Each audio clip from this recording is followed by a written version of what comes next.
Hi class, we're going to do a quick review on the fat metabolism and the fatty acid dietary fats, as well as excessive carbs, because as you recall from the in-class assignment when I was at the nutrition conference for week 11, I had you read the article that was written, Eat Your Fats, Skip Your Carbs, a dietary fat metabolic journey.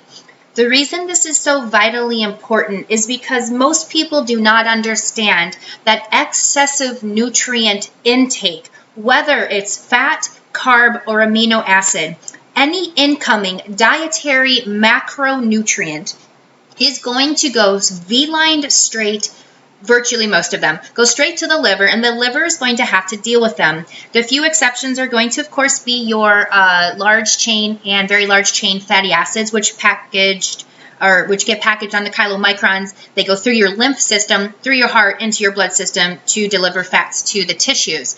However, your carbs, your amino acids, and your short chain and medium chain fatty acids, after a dietary meal and digestion and assimilation, then they go to the liver, and the liver has to process them. So the important thing that was discussed in the metabolic dietary fat journey is going to be what happens to fats when you eat them, but more importantly, what happens with excessive carbs, because most of the incoming carbohydrate, which is digested down to mostly your glucose entering your liver. If you also have a high fructose corn syrup diet, then some of the fructose can be converted to glucose 6-phosphate and still enter into glycolysis. So what ends up happening is glucose in excess of what the body needs for its normal physiological BMR, basal metabolic rate, and NEAT, non-exercise thermogenesis, then the liver is going to put the carb, especially the carb, into a process called de novo fatty acid synthesis. And this is what we are looking at when we are discussing what happens to dietary fat and dietary carbs. Okay, so when an individual is going to have glucose coming into the body, right, as a dietary fat, what's going to happen is it's going to go through beta oxidation and get kicked into fatty acid de novo synthesis. This is where a non-fat becomes a fat, right? So reading the fat metabolism and normal homeostasis, right? Not excess nutrient. Dietary fat is digested with a surfactant, which is your bile, right? It emulsifies it, packages it into chylomicron. Chylomicron is going to deliver it to the tissues. Once the tissues take it out of the triacylglycerides, which are your tags, that's your fatty acids packaged 3 at a time, right? The lipoprotein lipase in the endothelial, which is the blood vessel, will take the triacylglycerides out of the chylomicron for uptake. When that happens at skeletal muscle, the skeletal muscle immediately processes the fat through beta oxidation to make ATP for energy. When that happens at an adipocyte, then that is going to actually, the adipocyte, the fat cell, when it meets the chylomicron, is going to take the triacylglyceride and the free fatty acids, and it's going to uptake it, and it's going to storage it as the tag. That's the storage unit. That's a fat molecule. So the chylomicron is now called a remnant, a chylomicron remnant, and it goes back to the liver. The liver is going to take all of the stuff that's left in it, whether it's free fatty acid, a triacylglyceride, and your cholesterol esters, and your phospholipids. That's what's carried in there. And then it's going to repackage it into, and this is so important, a VLDL, very low density lipoprotein. That's the packaging unit of fat and cholesterols. So dietary fat gets delivered to the tissues uptake it, the remnant goes back to the liver, what's ever left over gets packaged into a VLDL. So the same process happens if it's a carb.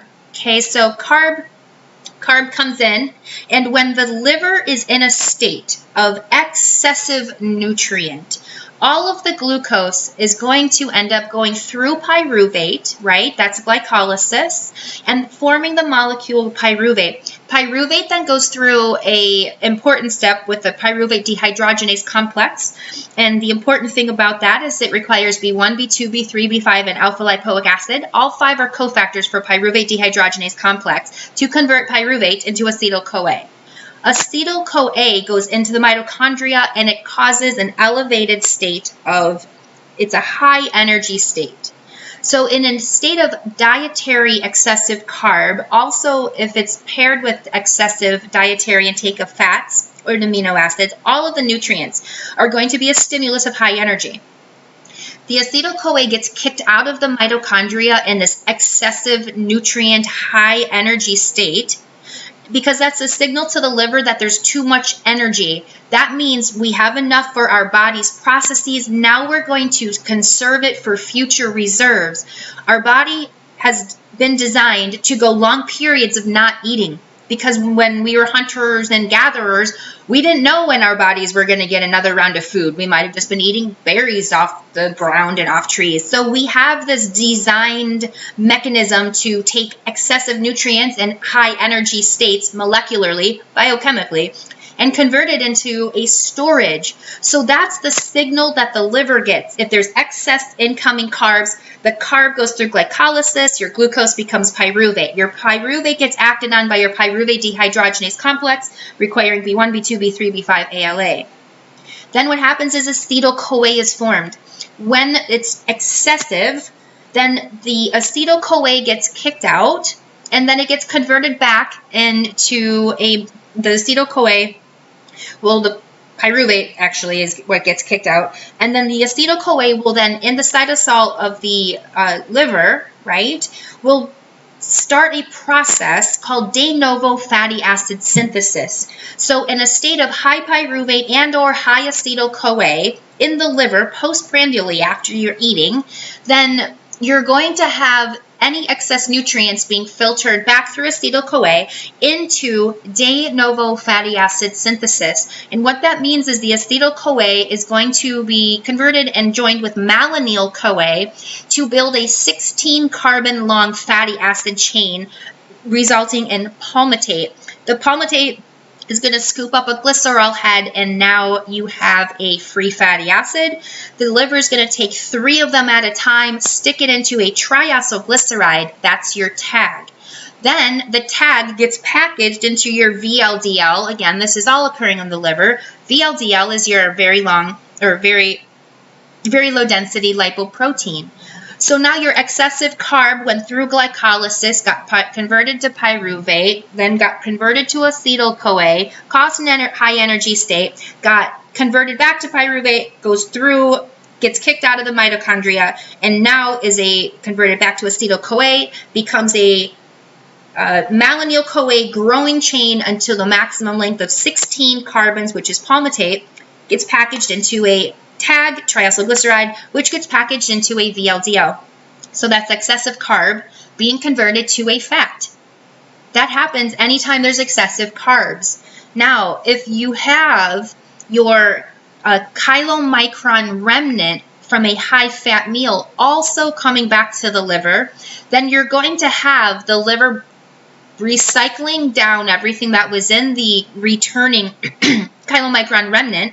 And then if there were triacylglycerides and free fatty acids, as well as any returning dietary cholesterol esters, they're also going to get repackaged into your VLDL. That's your very low density lipoprotein lipase. An excessive nutrient, macronutrient rich meal, especially if it's nutrient rich in glucose and carb, that's going to get converted to fat.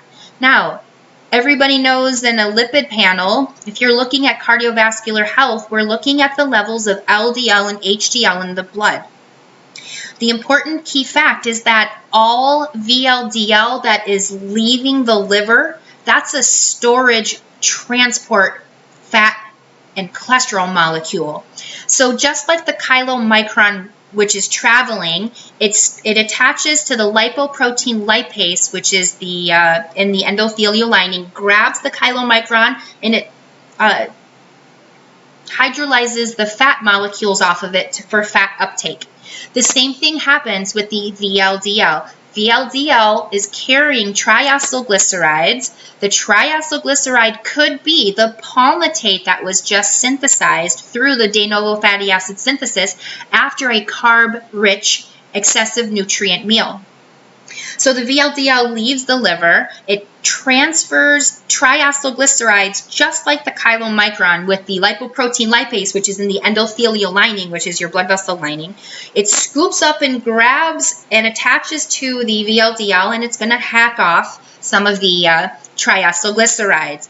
After that happens, because remember, that's a state where we're dropping it off at the adipocyte because we want to store the fat that the liver had to deal with from excessive nutrient, especially excessive carb, which put your carb through your fatty acid de novo synthesis through palmitate and malonyl CoA.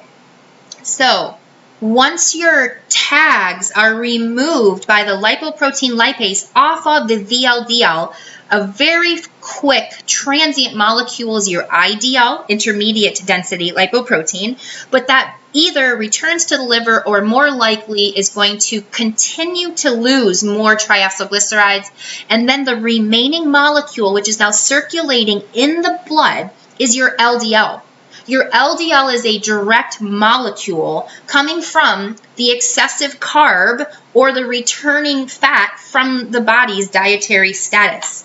So an individual reading a lipid panel who has elevated LDL and elevated tags, one of the first things that we should be asking and paying attention to is how much carb are you eating? How hyperglycemic are you?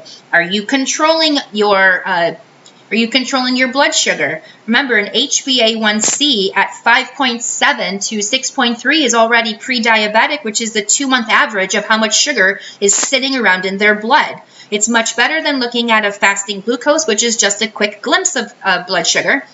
But the diagnostic gold standard of prediabetes is going to be that elevated HbA1c from 5.7 to 6.3. And what we have to be paying attention to is the question, how much carb, dietary crap, and processed foods, and glutens, and breads, and pastas, and cereals, and starchy, crappy food are you eating? Because that is independently a source of elevated tags and elevated LDL. It's not eating egg cholesterols and egg yolk. It's dietary excess carb. And that's where you get the elevated LDL. LDL is not pro-oxidant. It's only an oxidized molecule in a state of oxidative stress. LDL is simply doing its job by being the intermediate molecule in its way back to the liver.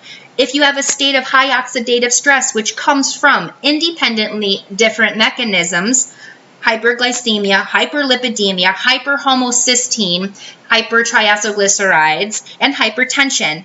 All of those are individual drivers of extensive generation of oxidative stress and free radical species. They independently cause a state of oxidative stress, and most people who are in a metabolic imbalanced body habitus are having all of them going on at the same time. So, the important thing about fat metabolism is if you have a healthy amount of dietary fat and you have low to no carb, then you are eliminating that excessive driver of synthesis, of de novo fatty acid synthesis, of excessive palmitates being generated, your free fatty acids, 16.0 unsaturated chains, saturated, and then that's being packaged into your tags, which are getting packaged into your VLDLs, which are becoming your blood LDL, which is where you're looking to see if there's hyperlipidemia. Okay, so that's the connection of why fat metabolism is important. The keynote here, which I also think is a drive home message that you need to keep in contact for, or keep memory for your own health as well as anybody that you work with, or you work on, or you love, is that fat metabolism is highly dependent on carnitine, and that's your fatty acid shuttle, carnitine shuttle. So I highly recommend that alpha lipoic acid, which is going to help the pyruvate dehydrogenase complex. It's also, there's two other enzymes that are very similar that are important in your TCA cycle for generation of reducing equivalents, which are filtered into the electron transport chain, which then of course is going to be oxidative phosphorylation, generating your fuel molecule, ATP.